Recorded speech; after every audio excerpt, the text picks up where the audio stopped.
I am constantly amazed by God and just as how much He loves us.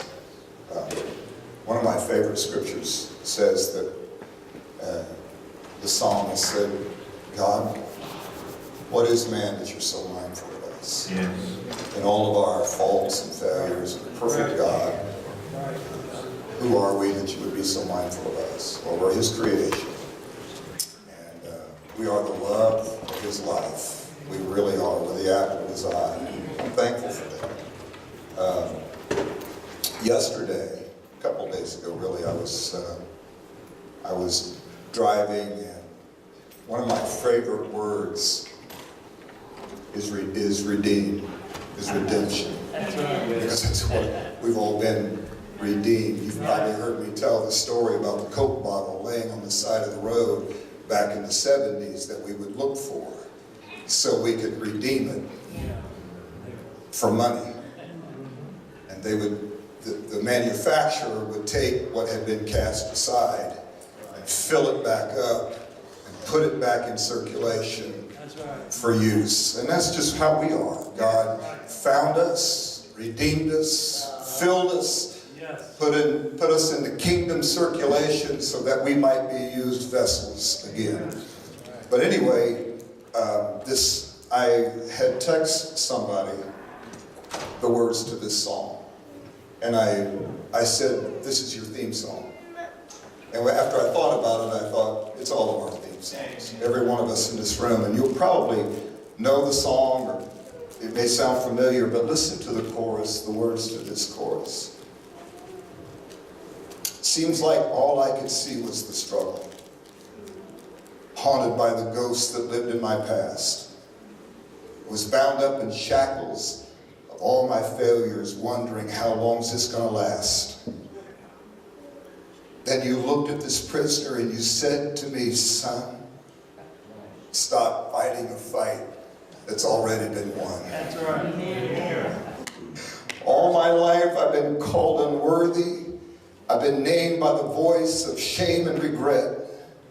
But when I hear you whisper, child, lift up your head, I remember, oh God, you're not done with me yet. Amen. I am redeemed.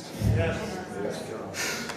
I had a friend call me the other day. He's preached in this church. Pastor Paul Martin. Remember Paul from Kokomo? He was a Baptist.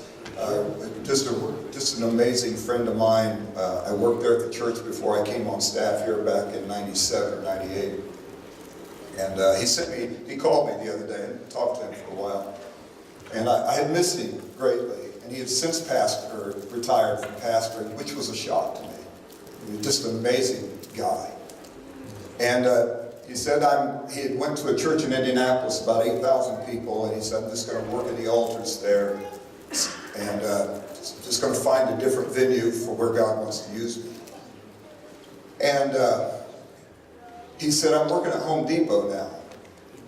Now, for me, I had to get past that because I've always revered him and looked at him as this amazing man of God that would stand behind a pulpit and preach the gospel of Christ. He's still an amazing man of God. He still preaches the gospel, only it's not behind a pulpit.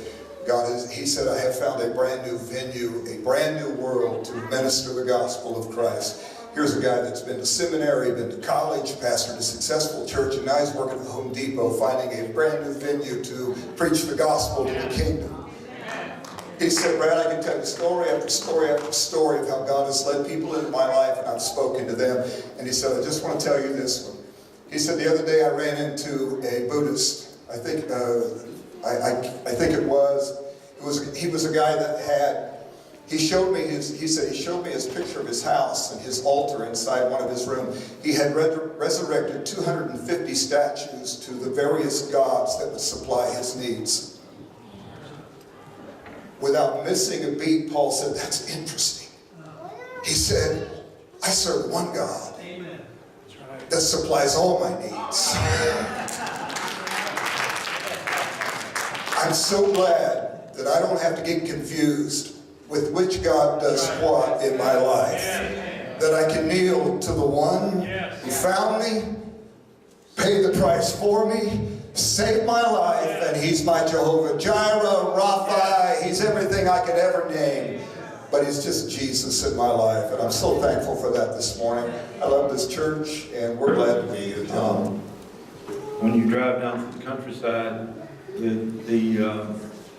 the country's made up of Christian, Hindu, and Muslim. And one of the things you notice is that when you drive down the road, the Hindu folks have all these flags, very colorful flags, in their yard. And of course, you have to ask, what are those about? And they represent all of their different gods. So it's amazing how some people live and what they think. But I am glad that we serve the one true God. Praise God. And thank you for sharing that, Pastor Brad. At this time.